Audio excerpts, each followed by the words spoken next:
Hey folks, in this video I'm going to talk about overlay tools. Overlay tools are a set of geoprocessing operations that essentially use one set of features as a cookie cutter on another set of features, sort of like the cookie cutter image that we have in this photograph.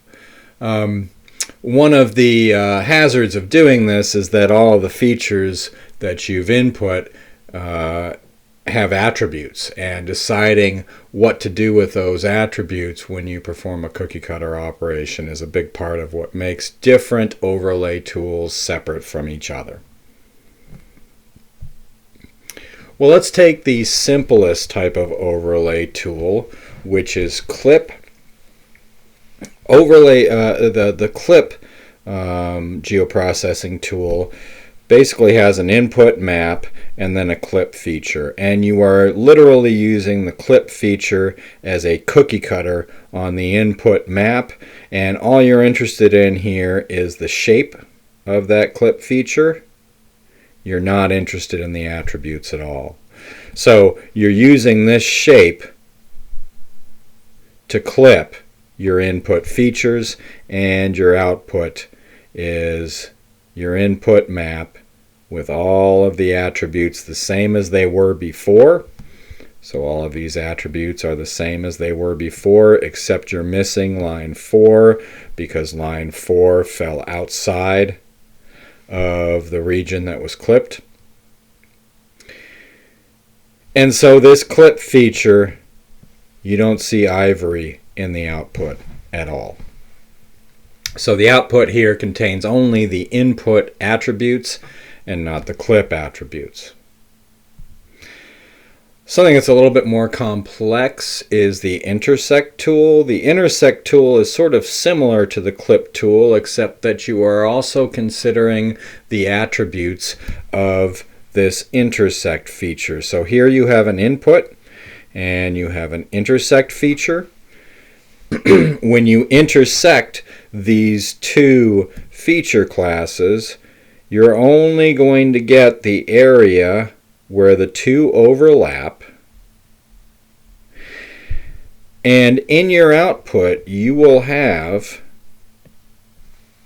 the combinations of the attributes of each. So here we have color 1 and color 2 corresponding to our colors in our input feature class and our color in our intersect feature class. And each feature in our output will have unique combinations of the input attributes. So here the output of an intersect operation contains the input and intersect attributes. In other words, the attributes of both feature classes involved in the intersect function. So just to give you a little bit more of a sense for how clip and intersect work, let's say we have a set of input features that are watersheds in the New England region, and those watersheds actually extend out all the way through the rest of the United States. So our input features here are just watersheds, and the watersheds feature class has a unique code for every watershed and the name of every watershed, and as I said, those watersheds are over the entire United States. And then let's say that we have a counties feature class, and the counties feature class is just for New England, so just the area that's shown in color on this map. And for each of the features in the counties layer, we have a unique FIPS code, the name of the county, and the name of the state. Now, if we were to perform clip on this, basically just using the counties as a clip feature on the watersheds, then our result would basically just be the watersheds that we had before. So same watershed boundaries here for all of the output as what we had in the input.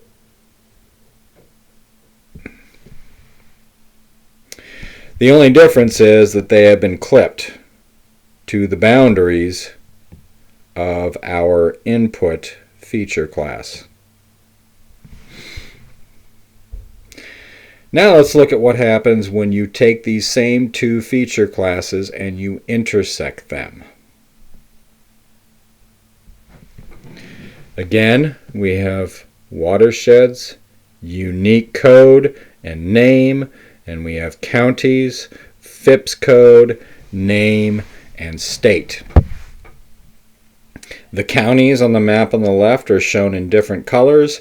The watershed boundaries are just the lines that are drawn behind them. The intersect function will produce a different polygon feature for every unique combination of county and watershed. So take, for example, this watershed that extends from this blue county, we'll call it county number 1, to this sort of orange county, which we'll call county number 2, and there's a little bit there where there's county number 3. So over this entire area, we have the same attribute values for watershed, but the attribute values for county are different depending on whether you're in county 1, county 2, or county 3. And as a result, the intersect function will create 3 new feature classes for that watershed because it overlaps 3 separate counties. So here's our original watershed, and you can see that it created a different feature for each of those unique combinations of watershed and county. And you could do the same sort of analysis for counties as well. Basically, this county here overlaps several watersheds, and because that county overlaps several watersheds, the output shows a different feature for every combination of that county with a different watershed. So just in sort of basic language, the intersect tool is sort of like a Venn diagram. If you have A and you have B, the area of overlap is A and B, and this is what the intersect tool gives you. So the attribute table for this map would look something like this. It would contain fields for every one of the input values, and I'll be honest, I don't know what this one is. That may have come in later. So it'll contain a field for the county name, the state name, the FIPS code, the watershed code, the watershed name, etc. Oh, actually, I'm sorry. I do know what that is. These guys here are the database keys from the original databases, the feature IDs from the original feature classes.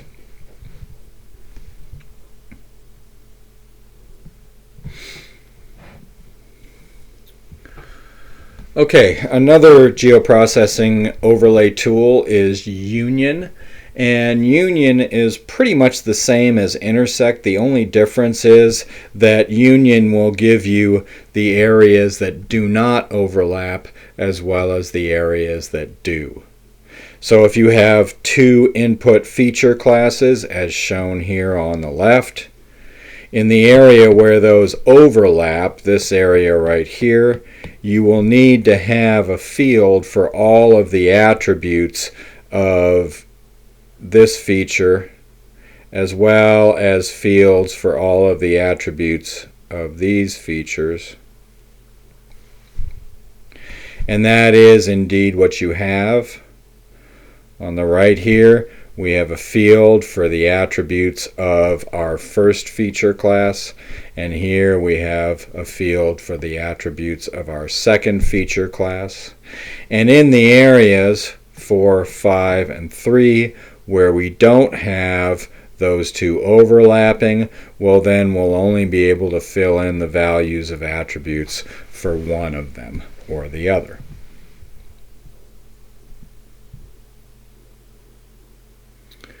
The merge operation is a convenient way to take two feature classes that represent maybe the same thing or maybe not, that you want to merge together into one feature class. So if you've got two feature classes and you apply the merge tool to them, you get this. You'll get a seam where the two meet, and you can fix that seam if you want to by using the editor toolbar and just selecting these two feature classes and merging those features independently. But you need to do an edit session in order to do that, and you need to do it feature by feature. One of the hazards of the merge tool is if you happen to have two feature classes that actually overlap somewhat, and if you take two feature classes, let's say this point here is the same location as that point, and if you were to merge those two, then you would end up having two feature classes here that overlap, or sorry, two features that overlap within the same feature class, and that's generally a no-no because it means that you have two different things happening at the same time within the same feature class, and it just gets confusing. Okay, here's some other overlay tools. They're sort of similar to the basic ones that I just talked about. You can use one feature class to erase part of another using the erase tool. You can make a map of everything but the intersect area between two feature class. That's called difference. And you can take a single feature class, and as well as clipping it, you can split it. Basically, this is a good way to turn a large map into a series of map tiles.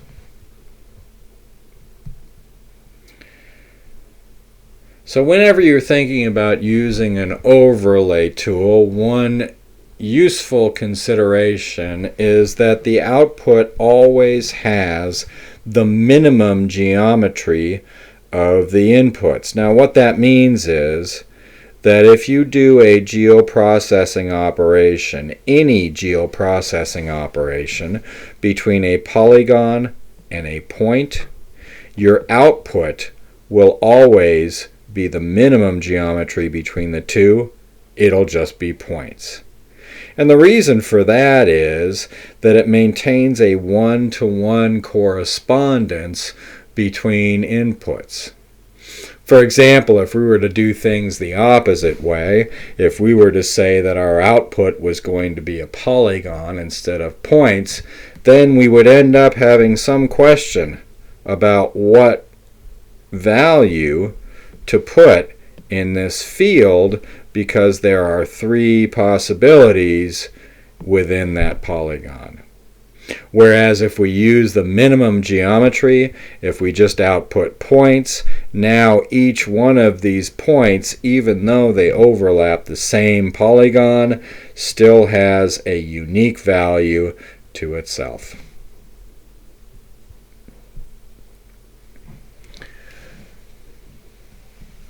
Okay, one more and probably the most useful geoprocessing tool in ArcGIS is something called a Spatial Join. This combines the power of doing joins and relates with the power of doing things like intersect, union, and so on.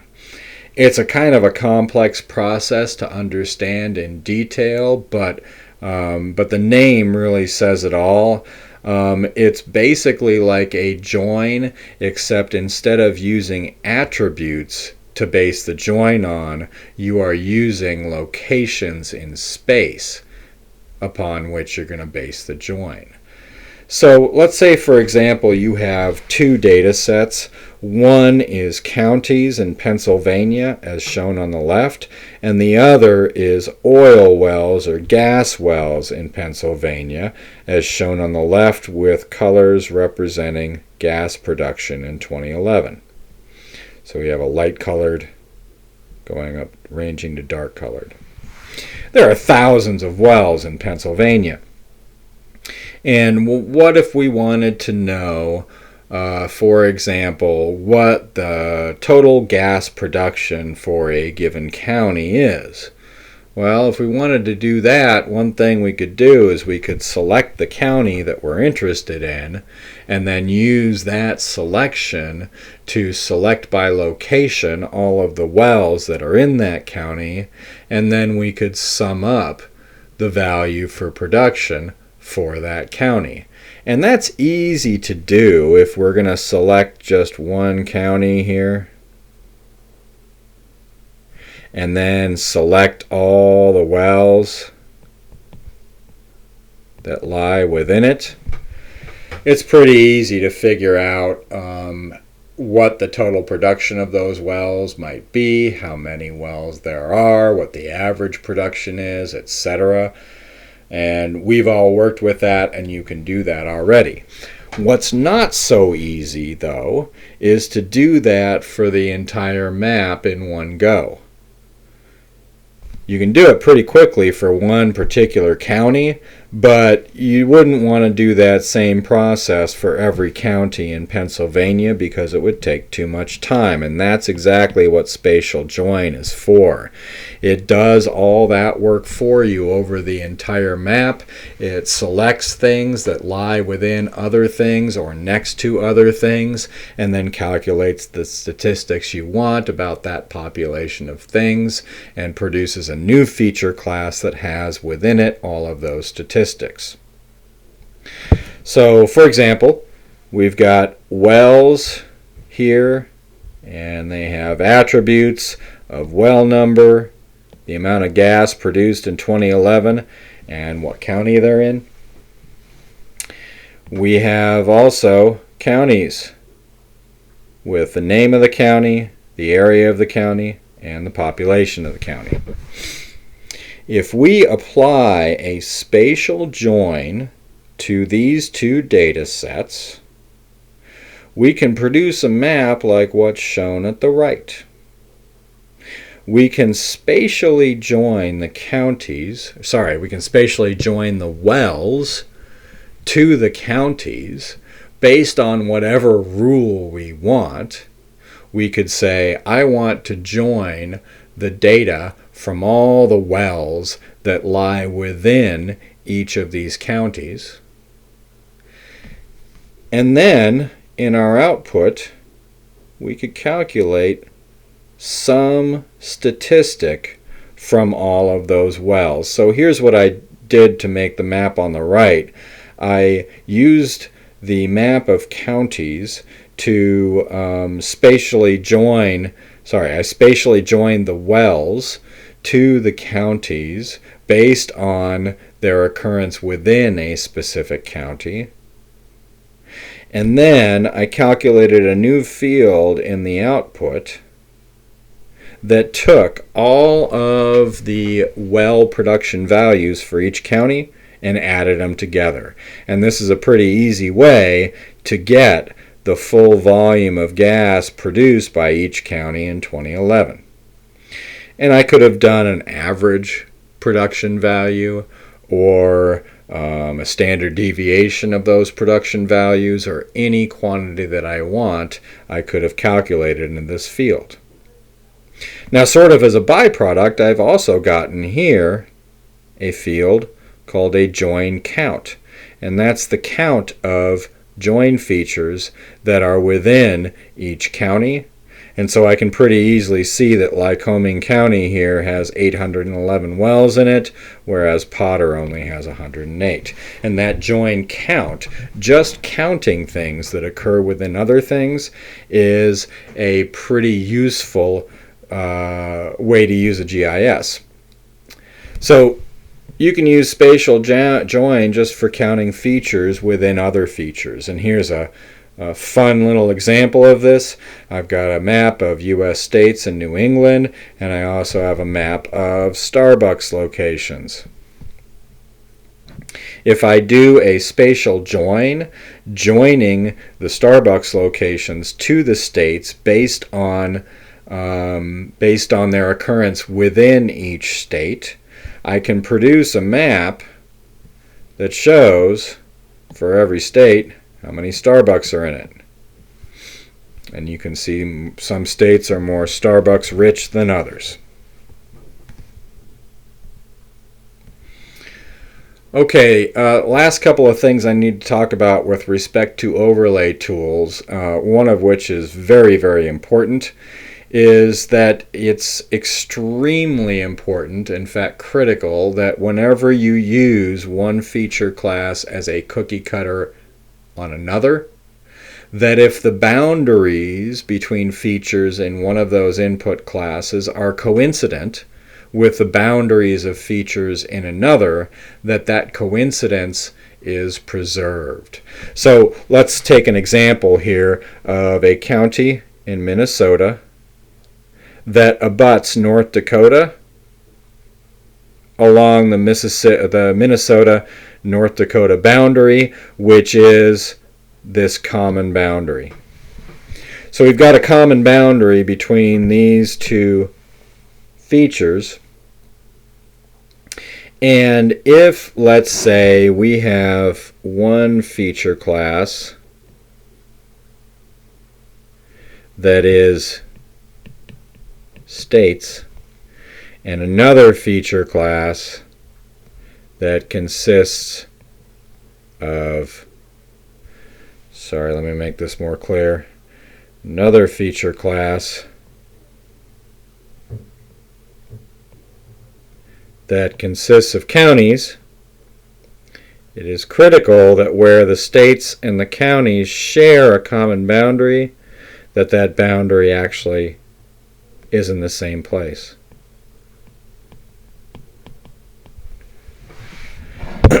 So that boundary, common boundary between states and counties, is the case here. And if we zoom in and look closely at this, it's fairly common to find that maybe one person who digitized the states, or maybe the counties, did so really precisely right along the river where it's supposed to be. Whereas maybe the person who digitized the states wasn't so careful. Maybe the states were digitized at a lower resolution than the counties, and so those boundaries don't add up. So if you were to do an intersect here between states and counties, you're going to end up with thousands of unwanted slivers that you don't want to have to deal with. So one way to contend with this, one way to be able to deal with this, is to use the dissolve tool to dissolve away, let's say, all of the counties within a given state into the shape of the state. Therefore, if you were to use the dissolve tool to make this state out of the counties, then you wouldn't have the problem as shown on the right, because the state's feature class would be a derivative of the county's feature class. Very often these overlay hazards are due to the fact that you're getting different data sets from different agencies or from different people, each one of which has digitized the boundaries a little bit differently. And it's just something that you really have to be aware of. It can cause you a lot of headache, especially if you're trying to count things and you have 1,000 or more extra things to count. One way to get around this, if you have two feature classes that you're doing an overlay operation on and you don't necessarily know whether they match up perfectly where they're supposed to, is to set a tolerance for your analysis. This used to be called the cluster tolerance, and now it's called the XY tolerance. The XY tolerance is a maximum distance for which you would consider 2 points to be coincident. So if you set an XY tolerance of 50 meters, that means that any pair of points that fall within 50 meters of each other will be considered to be the same point in any analysis that you perform with that cluster tolerance. Now that won't usually fix the problems entirely, but they'll mitigate them somewhat. Okay, well that's all I've got for today. Thanks for listening.